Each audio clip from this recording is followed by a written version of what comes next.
Hi everyone, this is Robert. Welcome to The Well-Told Tale. Every week we bring you the finest science fiction and fantasy stories ever written.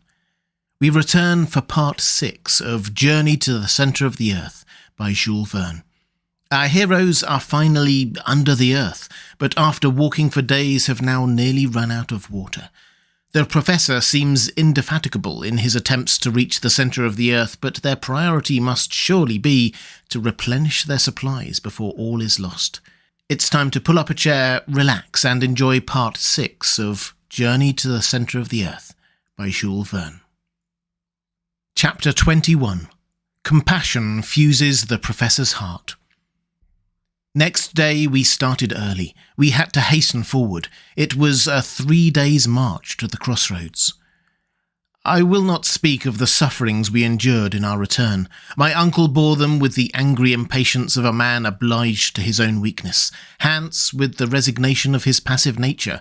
I confess, with complaints and expressions of despair. I had no spirit to oppose this ill fortune.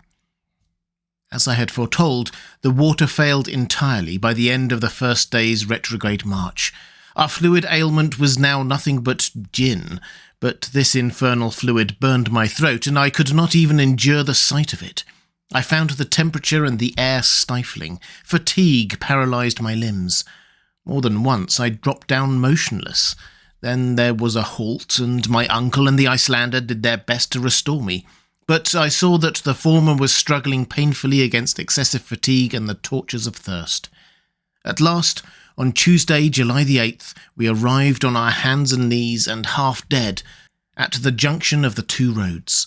There I dropped like a lifeless lump extended on the lava soil. It was 10 in the morning. Hans and my uncle, clinging to the wall, tried to nibble a few bits of biscuit. Long moans escaped from my swollen lips.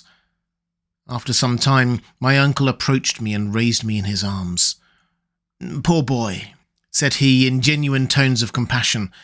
I was touched with these words, not being accustomed to see the excitable professor in a softened mood. I grasped his trembling hands in mine. He let me hold them and looked at me. His eyes were moistened. Then I saw him take the flask that was hanging at his side. To my amazement, he placed it on my lips. "Drink," said he.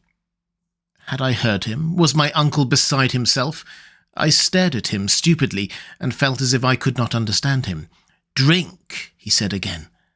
And raising his flask, he emptied it, every drop between my lips. Oh, infinite pleasure! A slender sip of water came to moisten my burning mouth. It was but one sip, but it was enough to recall my ebbing life. I thanked my uncle with clasped hands. "Yes," he said, "a draught of water, but it is the very last, you hear? The last. I had kept it as a precious treasure at the bottom of my flask. 20 times, nay 100 times have I fought against a frightful impulse to drink it off, but no, Axel, I kept it for you." "My dear uncle," I said, whilst hot tears trickled down my face. "Yes, my poor boy, I knew that as soon as you arrived at these crossroads you would drop half dead, and I kept my last drop of water to reanimate you." Thank you, I said. Although my thirst was only partially quenched, yet some strength had returned. The muscles of my throat, until then contracted, now relaxed again, and the inflammation of my lips abated somewhat, and I was now able to speak. "Let us see," I said. "We have now but one thing to do. We have no water. We must go back." While I spoke, my uncle avoided looking at me. He hung his head down. His eyes avoided mine. "We must return," I exclaimed vehemently. "We must go back on our way to Schneefel. May God give us strength to climb up the crater again." "Return?" said my uncle, as if he was rather answering himself than me. "Yes, return, without the loss of a minute." A long silence followed. "So then, Axel," replied the professor ironically, "you have found no courage or energy in these last few drops of water." "Courage? I see you just as feeble-minded as you were before, and still expressing only despair." What sort of a man was this that I had to do with, and what schemes was he now revolving in his fearless mind? What? You won't go back? Should I renounce this expedition just when we have the fairest chance of success? Never. Then we must resign ourselves to destruction. No, Axel, no. Go back. Hans will go with you. Leave me to myself. Leave you here? Leave me, I tell you. I have undertaken this expedition. I will carry it out to the end, and I will not return. Go, Axel, go. My uncle was in a high state of excitement. His voice, which had for a moment been tender and gentle, had now become hard and threatening. He was struggling with gloomy resolutions against impossibilities. I would not leave him in this bottomless abyss, and on the other hand, the instinct of self-preservation prompted me to fly. The guide watched this scene with his usual phlegmatic unconcern, yet he understood perfectly well what was going on between his two companions. The gestures themselves were sufficient to show that we were each bent on taking a different road, but Hans seemed to take no part in a question upon which depended his life. He was ready to start at a given signal or to stay if his master so willed it. How I wished at this moment I could have made him understand me. My words, my complaints, my sorrow would have had some influence over that frigid nature. Those dangers which our guide could not understand, I could have demonstrated and proved to him. Together we might have overruled the obstinate professor. If it were needed, we might perhaps have compelled him to regain the heights of Schneefell. I drew near to Hans. I placed my hand upon his. He made no movement. My parted lips sufficiently revealed my sufferings. The Icelander slowly moved his head and, calmly pointing to my uncle, said, "Master." "Master!" I shouted. "You madman! No, he is not the master of our life.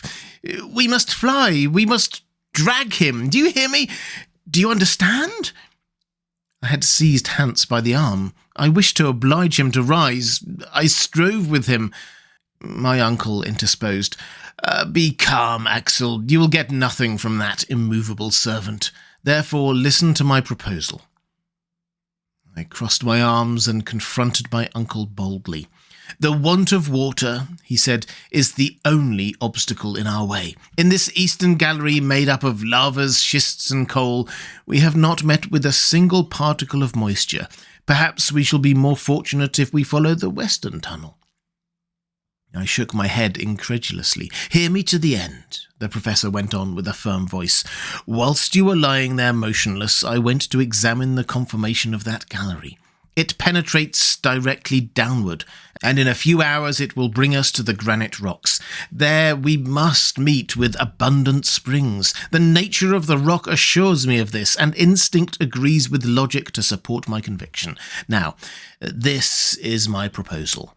When Columbus asked of his ship's crews for 3 more days to discover a new world, those crews, disheartened and sick as they were, recognized the justice of the claim. And he discovered America. I am the Columbus of this nether world, and I only ask for 1 more day. If in a single day I have not met with the water that we want, I swear to you, we will return to the surface of the earth." In spite of my irritation, I was moved with these words, as well as with the violence my uncle was doing to his own wishes in making so hazardous a proposal. "Well," I said, "do as you will, and God reward your superhuman energy. You have now but a few hours to tempt fortune. Let us start." Chapter 22. Total Failure of Water. This time the descent commenced by the new gallery. Hans walked first, as was his custom.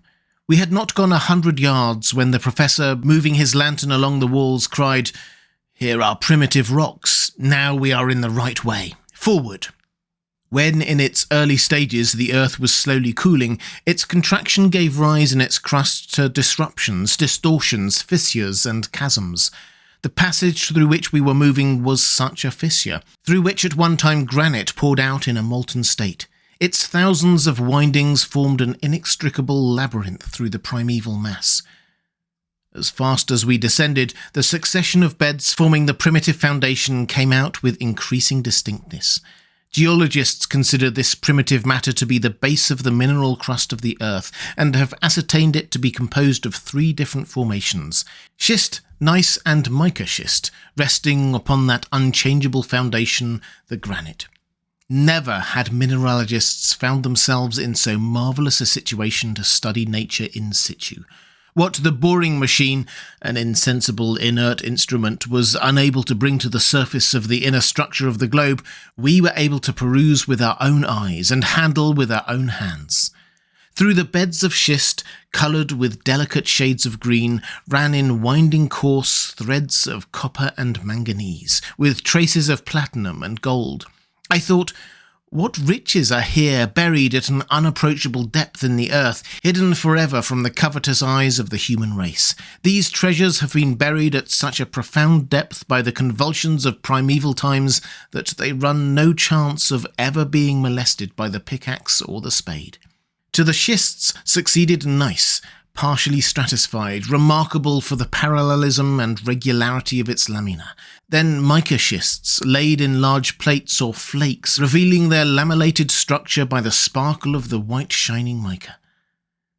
The light from our apparatus, reflected from the small facets of quartz, shot sparkling rays at every angle, and I seemed to be moving through a diamond, within which the quickly darting rays broke across each other in 1,000 flashing coruscations. About 6 o'clock, this brilliant fate of illuminations underwent a sensible abatement of splendour, then almost ceased. The walls assumed a crystallized, though sombre, appearance. Mica was more closely mingled with the feldspar and quartz to form the proper rocky foundations of the earth, which bears without distortion or crushing the weight of 4 terrestrial systems. We were immured within prison walls of granite. It was 8 in the evening. No signs of water had yet appeared.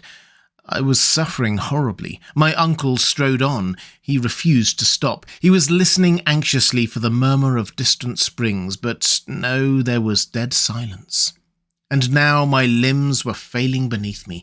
I resisted pain and torture that I might not stop my uncle, which would have driven him to despair, for the day was drawing near to its end, and it was his last. At last I failed utterly. I uttered a cry and fell. "Come to me! I am dying!" My uncle retraced his steps. He gazed upon me with his arms crossed. Then these muttered words passed his lips. "It's all over." The last thing I saw was a fearful gesture of rage, and my eyes closed. When I reopened them, I saw my 2 companions motionless and rolled up in their coverings. Were they asleep? As for me, I could not get 1 moment's sleep. I was suffering too keenly, and what embittered my thoughts was that there was no remedy. My uncle's last words echoed painfully in my ears. "It's all over." For in such a fearful state of debility, it was madness to think of ever reaching the upper world again. We had above us 1.5 leagues of terrestrial crust. The weight of it seemed to be crushing down upon my shoulders. I felt weighed down, and I exhausted myself with imaginary violent exertions to turn round upon my granite couch. A few hours passed away. A deep silence reigned around us, the silence of the grave. No sound could reach us through the walls, the thinnest of which were 5 miles thick. Yet in the midst of my stupefaction, I seemed to be aware of a noise. It was dark down the tunnel, but I seemed to see the Icelander vanishing from our sight with the lamp in his hand. Why was he leaving us? Was Hans going to forsake us? My uncle was fast asleep. I wanted to shout, but my voice died upon my parched and swollen lips. The darkness became deeper, and the last sound died away in the far distance. "Hans has abandoned us," I cried. "Hans! Hans!" But these words were only spoken within me. They went no further. Yet, after the first moment of terror, I felt ashamed of suspecting a man of such extraordinary faithfulness. Instead of ascending, he was descending the gallery. An evil design would have taken him up, not down. The reflection restored me to calmness. and I turned to other thoughts. None but some weighty motive could have induced so quiet a man to forfeit his sleep. Was he on a journey of discovery? Had he, during the silence of the night, caught a sound, a murmuring of something in the distance, which had failed to affect my hearing? Chapter 23. Water Discovered. For a whole hour I was trying to work out in my delirious brain the reasons which might have influenced this seemingly tranquil huntsman. The absurdest notions ran in utter confusion through my mind. I thought madness was coming on. But at last a noise of footsteps was heard in the dark abyss. Hans was approaching. A flickering light was beginning to glimmer on the wall of our darksome prison. Then it came out full at the mouth of the gallery. Hans appeared. He drew close to my uncle, laid his hand upon his shoulder, and gently woke him. My uncle rose up. "What is the matter?" he asked. "Warten," replied the huntsman. No doubt, under the inspiration of intense pain, everybody becomes endowed with the gift of diverse tongues. I did not know a word of Danish, yet instinctively I understood the word he had uttered. "Water! Water!" I cried, clapping my hands and gesticulating like a madman. "Water," repeated my uncle. "Hvar?" he asked in Icelandic. "Nidat," replied Hans. "Where? Down below?" I understood it all. I seized the hunter's hands and pressed them while he looked on me without moving a muscle of his countenance. The preparations for our departure were not long in making, and we were soon on our way down a passage inclining 2 feet in 7. In an hour we had gone 1.25 miles and descended 2,000 feet. Then I began to hear distinctly quite a new sound of something running within the thickness of the granite wall, a kind of dull, dead rumbling like distant thunder. During the first part of our walk, not meeting with the promised spring, I felt my agony returning, but then my uncle acquainted me with the cause of the strange noise. "Hans was not mistaken," he said. "What you hear is the rushing of a torrent." "A torrent?" I exclaimed. "There can be no doubt. A subterranean river is flowing around us." We hurried forward in the greatest excitement. I was no longer sensible of my fatigue. This murmuring of waters close at hand was already refreshing me. It was audibly increasing. The torrent, after having for some time flowed over our heads, was now running within the left wall, roaring and rushing. Frequently I touched the wall, hoping to feel some indications of moisture, but there was no hope here. Yet another half hour, another half league was passed. Then it became clear that the hunter had gone no further. Guided by an instinct peculiar to mountaineers, he had, as it were, felt this torrent through the rock, but he had certainly seen none of the precious liquid. He had drunk nothing himself. Soon it became evident that if we continued our walk, we should widen the distance between ourselves and the stream, the noise of which was becoming fainter. We returned. Hans stopped where the torrent seemed closest. I sat near the wall, while the waters were flowing past me at a distance of 2 feet with extreme violence. But there was a thick granite wall between us and the object of our desires. Without reflection, without asking if there were any means of procuring the water, I gave way to a movement of despair. Hans glanced at me with, I thought, a smile of compassion. He rose and took the lamp. I followed him. He moved towards the wall. I looked on. He applied his ear against the dry stone and moved it slowly to and fro, listening intently. I perceived at once that he was examining to find the exact place where the torrent could be heard the loudest. He met with that point on the left side of the tunnel, at 3 feet from the ground. I was stirred up with excitement. I hardly dared guess what the hunter was about to do, but I could not but understand and applaud and cheer him on when I saw him lay hold of the pickaxe to make an attack upon the rock. "We are saved!" I cried. "Yes," cried my uncle, almost frantic with excitement. "Hans is right. Capital fellow! Who but he would have thought of it?" "Yes, who but he?" Such an expedient, however simple, would never have entered our minds. True, it seemed most hazardous to strike a blow of the hammer in this part of the earth's structure. Suppose some displacement should occur and crush us all. Suppose the torrent bursting through should drown us in a sudden flood. There was nothing vain in these fancies, but still no fears of falling rocks or rushing floods could stay us now, and our thirst was so intense that, to satisfy it, we would have dared the waves of the North Atlantic. Hans set about the task which my uncle and I together could not have accomplished. If our impatience had armed our hands with power, we should have shattered the rock into 1,000 fragments. Not so Hans. Full of self-possession, he calmly wore his way through the rock with a steady succession of light and skilful strokes, working through an aperture of 6 inches wide at the outside. I could hear a louder noise of flowing waters, and I fancied I could feel the delicious fluid refreshing my parched lips. The pick had soon penetrated 2 feet into the granite partition, and our man had worked for above an hour. I was in an agony of impatience.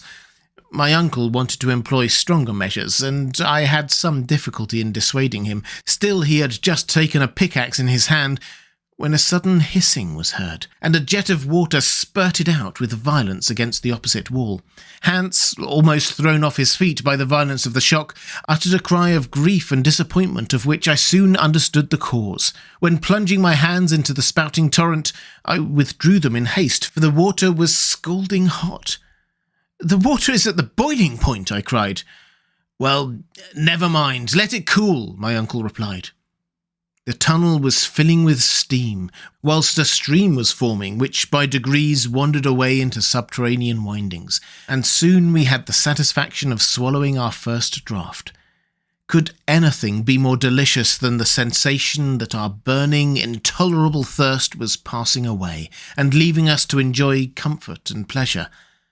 But where was this water from? No matter. It was water, and though still warm, it brought life back to the dying. I kept drinking without stopping, and almost without tasting.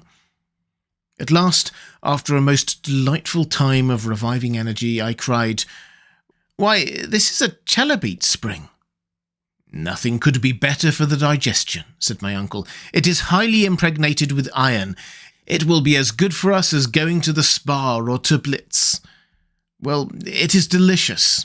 "Of course it is. Water should be found 6 miles underground. It has an inky flavour, which is not at all unpleasant. What a capital source of strength Hans has found for us here. We will call it after his name." "Agreed," I cried. And Hansbach it was from that moment. Hans was none the prouder. After a moderate draught, he went quietly into a corner to rest. "Now," I said, "we must not lose this water." "What is the use of troubling ourselves?" my uncle replied. "I fancy it will never fail." "Never mind, we cannot be sure. Let us fill the water bottle and our flasks, and then stop up the opening." My advice was followed so far as getting in a supply, but the stopping up of the hole was not so easy to accomplish. It was in vain that we took up fragments of granite and stuffed them into the hole. We only scalded our hands without succeeding. The pressure was too great, and our efforts were fruitless.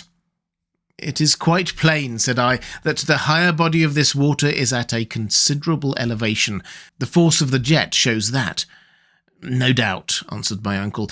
"If this column of water is 32,000 feet high, that is, from the surface of the earth, it is equal to the weight of 1,000 atmospheres. But I have got an idea." "Well?" "Why should we trouble ourselves to stop the stream from coming out at all?" "Because... well, I could not assign a reason. When our flasks are empty, where shall we fill them again? Can we tell that?" "No, there was no certainty." "Well, let us allow the water to run on. It will flow down, and it will both guide and refresh us." "That is well planned," I cried. "With this stream for our guide, there is no reason why we should not succeed in our undertaking." "Ah, my boy, you agree with me now," cried the professor, laughing. "I agree with you most heartily." "Well, let us rest a while, and then we will start again." I was forgetting that it was night. The chronometer soon informed me of that fact, and in a very short time, refreshed and thankful, we all 3 fell into a sound sleep. Chapter 24. Well said, old mole, canst thou work in the ground so fast? By the next day we had forgotten all our sufferings. At first I was wondering that I was no longer thirsty, and I was for asking for the reason. The answer came in the murmuring of the stream at my feet. We breakfasted and drank of this excellent chalybeate water. I felt wonderfully stronger, and quite decided upon pushing on. Why should not so firmly convinced a man as my uncle, furnished with so industrious a guide as Hans, and accompanied by so determined a nephew as myself, go on to final success? Such were the magnificent plans which struggled for mastery within me. If it had been so proposed to me to return to the summit of Snaefell, I should have indignantly declined. Most fortunately, all we had to do was descend. "Let us start!" I cried, awakening by my shouts the echoes of the vaulted hollows of the earth. On Thursday at 8 a.m. we started afresh. The granite tunnel winding from side to side earned us past unexpected turns, and seemed almost to form a labyrinth, but on the whole its direction seemed to be southeasterly. My uncle never ceased to consult his compass, to keep account of the ground gone over. The gallery dips down a very little way from the horizontal, scarcely more than 2 inches and a fathom, and the stream ran gently murmuring at our feet. I compared it to a friendly genius guiding us underground, and caressed with my hand the soft naiad whose comforting voice accompanied our steps. With my reviving spirits, these mythological notions seemed to come unbidden. As for my uncle, he was beginning to storm against the horizontal road. He loved nothing better than a vertical path, but this way seemed indefinitely prolonged, and instead of sliding along the hypotenuse as we were now doing, he would willingly have dropped down the terrestrial radius. But there was no help for it, and as long as we were approaching the centre at will, I felt that we must not complain. From time to time a steeper path appeared. Our naiad then began to tumble before us with a hoarser murmur, and we went down with her to a greater depth. On the whole, that day and the next, we made considerable way horizontally, but very little vertically. On Friday evening, the 10th of July, according to our calculations, we were 30 leagues southeast of Reykjavik, and at a depth of 2 leagues and a half. At our feet there now opened a frightful abyss. My uncle, however, was not to be daunted, and he clapped his hands at the steepness of the descent. "This will take us a long way," he cried, "and without much difficulty, for the projections in the rock form quite a staircase." The ropes were fastened by Hans as to guard against accident, and the descent commenced. I can hardly call it perilous, for I was beginning to be familiar with this kind of exercise. This well, or abyss, was a narrow cleft in the mass of the granite, called by geologists a fault, and caused by the unequal cooling of the globe of the earth. If it had at one time been a passage for eruptive matter thrown out of Snaefell, I still could not understand why no trace was left of its passage. We kept going down a kind of winding staircase, which seemed almost to have been made by the hands of man. Every quarter of an hour we were obliged to halt, to take a little necessary repose and restore the action of our limbs. We then sat down upon a fragment of rock, and we talked as we ate and drank from the stream. Of course, down this fault the Hansbach fell in a cascade, and lost some of its volume, but there was enough and to spare to slake our thirst. Besides, when the incline became more gentle, it would of course resume its peaceable course. At this moment it reminded me of my worthy uncle in his frequent fits of impatience and anger, while below it ran with the calmness of the Icelandic hunter. On the 6th and 7th of July we kept following the spiral curves of this singular well, penetrating in actual distance no more than 2 leagues, but being carried to a depth of 5 leagues below the level of the sea. But on the 8th, about noon, the fault took towards the southeast a much gentler slope, one of about 45 degrees. Then the road became monotonously easy. It could not be otherwise, for there was no landscape to vary the stages of our journey. On Wednesday the 15th we were 7 leagues underground, and had travelled 50 leagues away from Snaefell. Although we were tired, our health was perfect, and the medicine chest had not yet had occasion to be opened. My uncle noted every hour the indications of the compass, the chronometer, the aneroid, and the thermometer, the very same which he has published in his scientific report of our journey. It was therefore not difficult to know exactly our whereabouts. When he told me that we had gone 50 leagues horizontally, I could not repress an exclamation of astonishment at the thought that we had now long left Iceland behind us. "What is the matter?" he cried. "I was reflecting that, if your calculations are correct, we are no longer under Iceland." "Do you think so?" "I am not mistaken," I said, and examining the map I added, "We have passed Cape Portland, and those 50 leagues bring us under the wide expanse of ocean." "Under the sea," my uncle repeated, rubbing his hands with delight. "Can it be?" I said. "Is the ocean spread above our heads?" "Of course, Axel. What can be more natural? At Newcastle, are there not coal mines extending far under the sea?" It was all very well for the professor to call this so simple, but I could not feel quite easy at the thought that the boundless ocean was rolling over my head. And yet it really mattered very little whether it was the plains and mountains that covered our heads or the Atlantic waves, as long as we were arched over by solid granite. And besides, I was getting used to this idea, for the tunnel, now running straight, now winding as capriciously in its inclines as in its turnings, but constantly preserving its southeasterly direction and always running deeper, was gradually carrying us to very great depths indeed.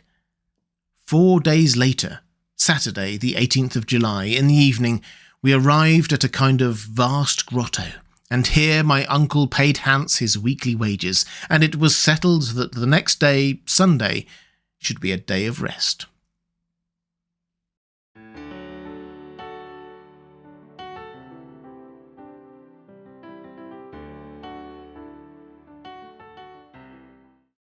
And welcome back. I hope you enjoyed part 6 of Journey to the Centre of the Earth by Jules Verne. If you'd like to support The Well Told Tale as we make these classics available for free to everyone, thank you. The best way to do that is through my Patreon page. There's a link in the description. I'll be back next week with part 7. I hope you can join me.